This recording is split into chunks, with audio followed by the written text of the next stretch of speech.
Assalamualaikum warahmatullahi wabarakatuh. Selamat siang, salam sejahtera bagi kita semua. Shalom, Om Swastiastu, Namo Buddhaya, dan salam kebajikan. Pada video kali ini, kami dari kelompok 5 akuntansi forensik UPN Veteran Jawa Timur akan menyampaikan critical review. Sebelumnya, perkenankan saya memperkenalkan anggota dari kelompok 5. Yang pertama ada saya sendiri, Ines Almaida, NPM 17013010223. Yang kedua ada Muhammadin Mulia Putra, NPM 20102-20013. Yang ketiga ada Lydia Yuliana, NPM 20102-0022. Yang keempat ada Suci Safitri, NPM 20102-0033. Dan yang kelima ada Raudah Zahratun Nuriyah, NPM 20102-0165. Yang keenam ada Anida Sherina Nurlatifah, NPM 20103-4133. Yang ketujuh ada Raymond Tuah Mansitanggang, NPM 20104-0059. Dan yang kedelapan ada Niluh Indrawati, NPM 20104-8127. Critical review yang akan kita bahas pada kesempatan kali ini yakni pada jurnal berjudul Cross Fraud Pentagon Theory dalam pencegahan fraud pada proses pengadaan melalui e-procurement oleh Krisnu Sukmadanuta tahun 2017 pada jurnal Kajian Akuntansi. Nah, pertama kita akan membahas mengenai latar belakang. Latar belakangnya adalah fraud, yakni korupsi, di mana korupsi di Indonesia ini merupakan salah satu masalah yang serius yang dihadapi pemerintahan Indonesia saat ini. Data menunjukkan bahwa setiap tahunnya masalah korupsi ini meningkat. Kemudian menurut Direktur Indonesia Corruption Watch atau ICW, 70% kasus korupsi bersumber dari proyek pengadaan barang dan jasa. Kemudian KPK, Komisi Pemberantasan Korupsi, menyebutkan bahwa 44% kasus yang ditangani juga bersumber dari pengadaan barang dan jasa dari periode 2004 hingga 2009. Sehingga hal ini membuat KPK memberi perhatian khusus pada proses pengadaan barang dan jasa pemerintah dengan memasukkan kajian terhadap pengadaan barang dan jasa sebagai salah satu program penelitian dan pengembangan di tahun 2014. Kajian ini melakukan pemetaan terhadap akar permasalahan terkait pengadaan barang dan jasa pemerintah, kemudian memetakan titik-titik rawan pada tiap tahapan pengadaan barang dan jasa pemerintah, serta menyusun rekomendasi untuk menutup titik-titik rawan pada pengadaan barang dan jasa pemerintah. Restianto menyebutkan bahwa pengadaan konvensional memiliki beberapa kelemahan, yakni mengenai transparansi dan efisiensi. Saya Muhammadin Mulia Putra akan menambahkan materi dari Ines Almaida mengenai latar belakang. Saya sendiri akan menambahkan sedikit mengenai latar belakang dari jurnal yang akan kami critical review. Menurut teori fraud triangle yang dikemukakan oleh Cressey dalam Dormine, menyebutkan bahwa terdapat 3 hal yang dapat memicu terjadinya fraud, yaitu tekanan, kesempatan, dan rasionalisasi. Teori ini kemudian dikembangkan oleh Wolff dan Hermanson menjadi fraud diamond dengan satu elemen tambahan, yaitu kemampuan.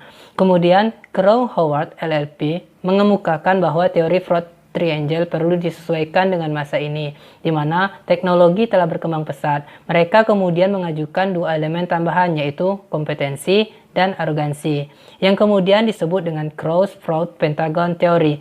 Mengetahui hal-hal yang dapat memicu seseorang untuk melakukan fraud dapat menjadi titik awal untuk melakukan pencegahan fraud. Hal ini juga tentunya berlaku pada fraud yang terjadi pada proses pengadaan barang jasa pemerintah. Oleh karena itu, penulis tertarik untuk melihat beberapa banyak hal-hal yang dapat memicu fraud tersebut dapat dicegah melalui pemanfaatan sistem informasi. Dalam hal ini adalah e-procurement. Baiklah teman-teman, di sini saya Lydia Yuliana akan melanjutkan penjelasan materi dari teman saya yang sebelumnya. kajian teori. Yang pertama, fraud. Menurut Association of Certified Fraud Examiner atau ACVE, fraud dalam pekerjaan adalah suatu tindakan di mana seorang karyawan, manajer, petugas, atau pemilik organisasi melakukan penipuan sehingga merugikan organisasi tersebut. ACVE membagi fraud menjadi tiga cabang utama. Yang pertama korupsi, yang kedua penyalahan guna aset, yang ketiga fraud dalam laporan keuangan. Kemudian Tuan Nakota menjabarkan lagi tiga cabang utama ACVE tersebut. Yang pertama korupsi, yang kedua penjarahan aset, dan yang ketiga fraud laporan keuangan. Nah, yang pertama yaitu korupsi. Pada fraud korupsi terdapat 4 jenis cabang utamanya lagi. Yang pertama benturan kepentingan, yang kedua penyuapan, yang ketiga gratifikasi, dan yang keempat ekonomi extortion. Nah, benturan kepentingan di sini contohnya adalah bisnis yang dilakukan oleh seorang pejabat negara yang memanfaatkan keluarganya sebagai pemasok. Nah, yang kedua yaitu penyuapan. Salah satu bentuk dari penyuapan adalah kickbacks, yaitu penjual mengorbankan sebagian hasil penjualannya. Perbedaan antara kickbacks dengan penyuapan adalah pada penyuapan seseorang tidak mengorbankan penerimaannya. Yang terakhir yaitu gratifikasi, yaitu pemberian atau hadiah yang merupakan bentuk tersembunyi dari penyuapan.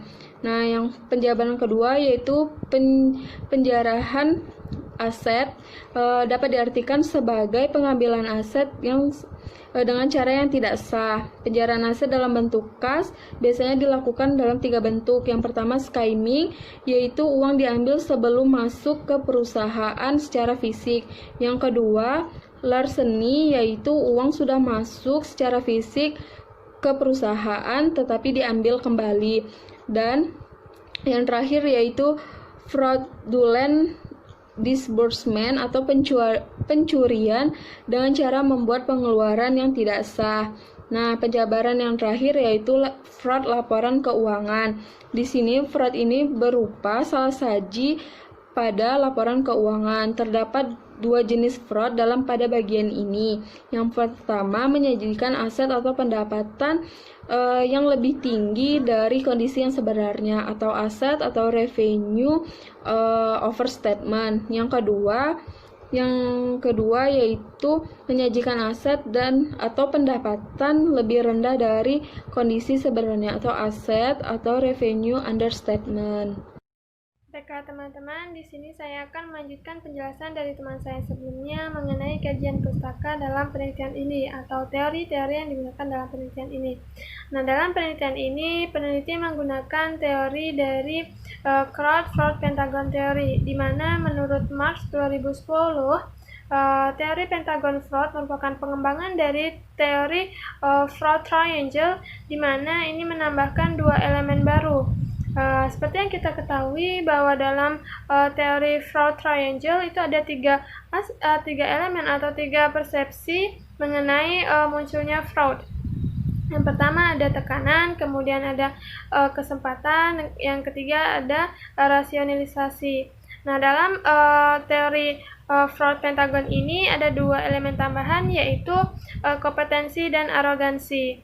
Nah, untuk lebih jelasnya saya akan menjelaskan di slide setelah ini. Baiklah teman-teman, di sini saya akan melanjutkan penjelasan mengenai elemen-elemen dalam teori fraud pentagon. Nah, dalam teori fraud pentagon ini ada 5 elemen di dalamnya. Yang pertama itu adalah arogansi, yang kedua kompetensi, yang ketiga kesempatan, yang keempat tekanan, dan yang kelima adalah rasionalisasi. Baiklah, saya akan menjelaskannya satu persatu. Yang pertama itu adalah arogansi. Arogansi ini didefinisikan sebagai sikap superioritas dan merasa berhak atau serakah sebagai bagian dari diri seseorang yang menganggap bahwa pengendalian internal ini tidak berlaku pada dirinya. Nah, karena sikap arogansi inilah fraud itu bisa muncul. Elemen yang kedua itu adalah kompetensi. Kompetensi ini adalah kemampuan seseorang untuk mengesampingkan pengendalian internal dengan mengembangkan strategi penyimpangan yang canggih dan untuk mengendalikan situasi sosial untuk menguntungkan dirinya sendiri.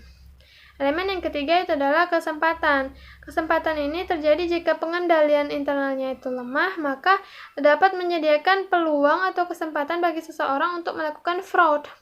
Nah, dalam elemen kesempatan ini terdapat dua komponen. Yang pertama adalah general information dan yang ketiga adalah technical skill. Elemen yang keempat adalah tekanan. Tekanan ini bisa terjadi karena beberapa faktor internal maupun eksternal. Faktor internal misalnya tuntutan gaya hidup, terus kemudian bisa aja faktor eksternal itu tekanan dari atasan. Nah, elemen yang kelima itu adalah rasionalisasi. Rasionalisasi ini adalah maksudnya pembenaran. Nah, pembenaran atas tindakan fraud yang telah dilakukan. Nah, padahal naluri kita jika kita melakukan kesalahan itu maka kita akan merasa tidak enak. Misal seseorang melakukan fraud, mengambil atau mencuri uang perusahaan, maka saat pertama kali ia melakukan pasti dia tidak merasa tidak enak. Dia pasti berkata, nanti saya kembalikan kok, nanti saya taruh lagi uangnya gitu. Tetapi jika fraud yang ia lakukan itu berhasil atau lancar-lancar saja, maka sikap rasionalisasi itu akan dikesampingkan, akan dibuang sama dia, begitu. Terima kasih. Itu saja penjelasan dari saya. Perkenalkan, nama saya Raymond Tuahman Citanggang NPM 2001040059 dan saya akan melanjutkan materi presentasi yang sebelumnya disampaikan oleh teman saya. Menurut Mark, pada tahun 2010, dua elemen tambahan pada teori pentagon fraud ini ditambahkan mengingat pada masa sekarang ini, para pelaku fraud memiliki pola pikir yang lebih independen, informasi yang lebih memadai, dan akses yang lebih leluasa terhadap aset di perusahaan dibanding dengan para pelaku fraud di masa teori triangle diluncurkan.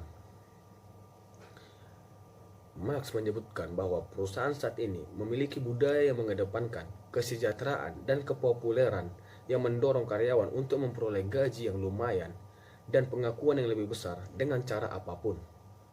Kompetensi dan arogansi dianggap memainkan peranan yang penting dalam menentukan apakah seorang karyawan saat ini memiliki apa yang diperlukan untuk melakukan fraud.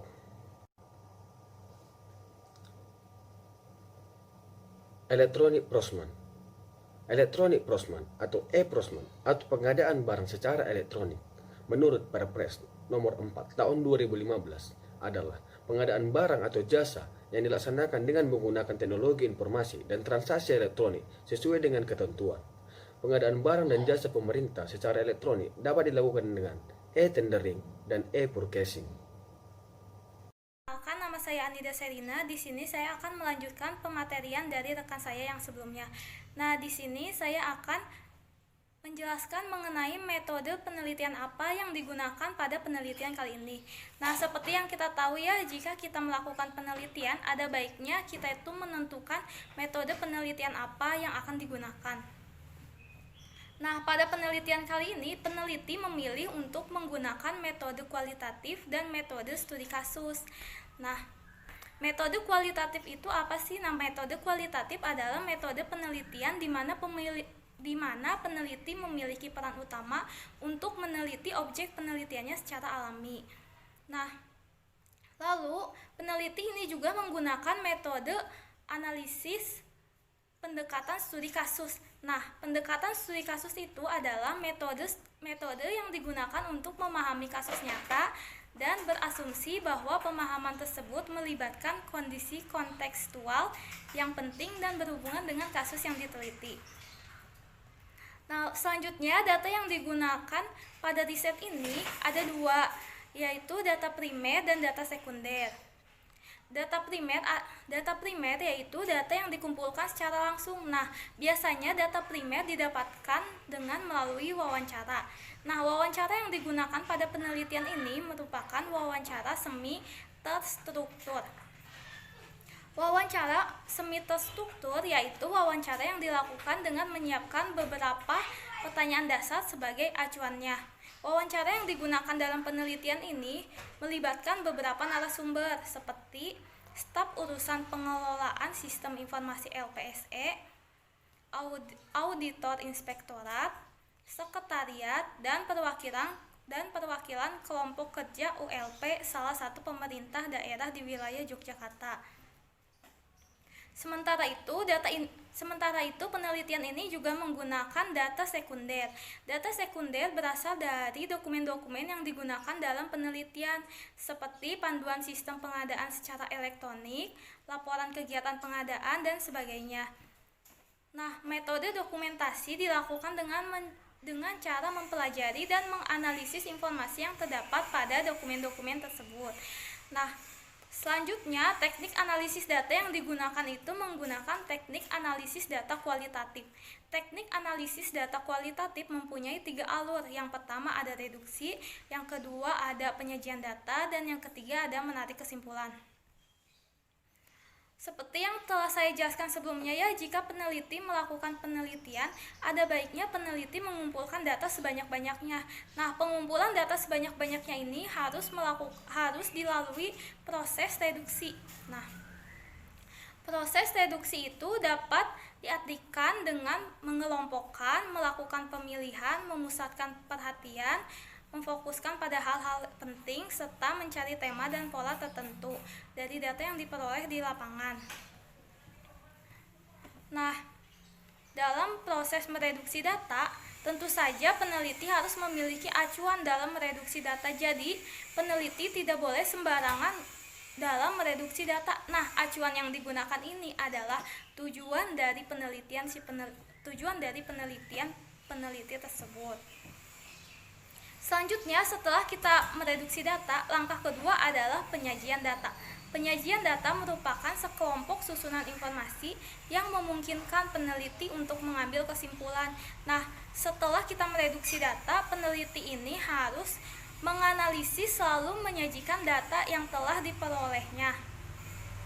Penyajian data ini bisa dalam bentuk berbagai macam ya, seperti uraian singkat, bagan, teks naratif, dan sebagainya. Nah, setelah peneliti menyajikan data dan mereduksi, langkah yang ketiga yaitu menarik kesimpulan. Data-data yang diperoleh selama awal penelitian dapat menguatkan kesimpulan awal, tetapi dapat juga mengubah kesimpulan awal.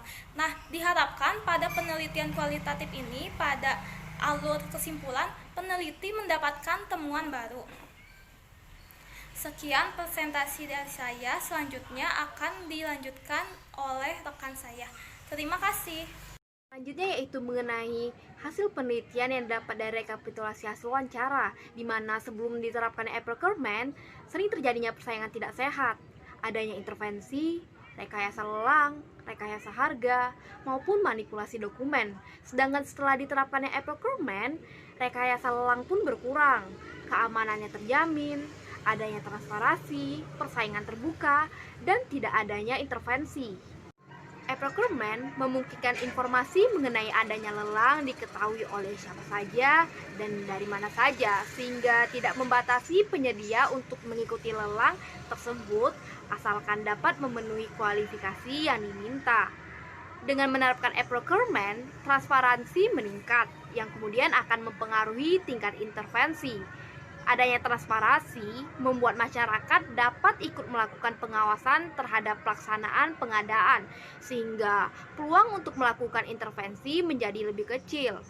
Pada proses pengadaan melalui e-procurement, hampir seluruh tahapannya tidak membutuhkan tatap muka. Berkurangnya tatap muka akan mengurangi timbulnya rekayasa lelang, baik yang dilakukan oleh sesama penyedia maupun yang dilakukan oleh panitia lelang itu sendiri. Nah, tingkat kompetensi di antara para penyedia akan semakin ketat seiring dengan adanya persaingan terbuka yang ditimbulkan oleh penerapan e-procurement itu sendiri.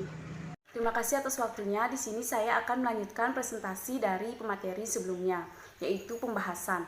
Menurut cross-fraud Pentagon Theory, terdapat 5 hal yang dapat memicu terjadinya fraud, yaitu arogansi, kompetensi, kesempatan, tekanan, dan rasionalisasi. Teori ini dijadikan dasar untuk melihat seberapa banyak pemanfaatan e-procurement dapat mencegah atau mengurangi hal-hal yang memicu terjadinya fraud. Salah seorang narasumber mengatakan bahwa setelah penerapan e-procurement, masing-masing pihak lebih memahami hak dan kewajibannya. sehingga memperkecil terjadinya intervensi yang dipicu oleh arogansi. Salah satu wujud dari kompetensi ialah kekuasaan dalam organisasi. Hal ini dapat terjadi karena pelaku fraud memanfaatkan kekuasaannya untuk mengendalikan proses pengadaan tersebut. E-procurement meningkatkan transparansi, memberi peluang pada pihak eksternal untuk ikut melakukan pengawasan terhadap proses pengadaan barang jasa yang sedang berjalan. Baik, selanjutnya adalah kesimpulan. Berdasarkan hasil penelitian dapat disimpulkan bahwa e-procurement dapat mengurangi timbulnya arogansi dan kompetensi melalui transparansi yang diperoleh setelah menggunakan e-procurement. Arogansi yang tidak didukung kompetensi atau kemampuan untuk melakukan fraud, maka fraud tidak akan terjadi. Demikian pula sebaliknya, meski memiliki kemampuan atau kekuasaan untuk melakukan fraud, tapi tidak ada arogansi dalam diri seseorang, maka kemungkinan orang tersebut untuk menjadi pelaku fraud menjadi lebih kecil. Selanjutnya yang terakhir yaitu adalah kelebihan dan kekurangan jurnal yang kelompok kami review. Kelebihannya, peneliti melakukan tema penelitian yang tidak biasa dan jarang dilakukan oleh peneliti lain. Metodologi yang digunakan detail dan jelas. Kekurangannya, kurangnya bukti-bukti atau statistik yang mendukung latar belakang. Sekian presentasi dari kelompok kami. Terima kasih.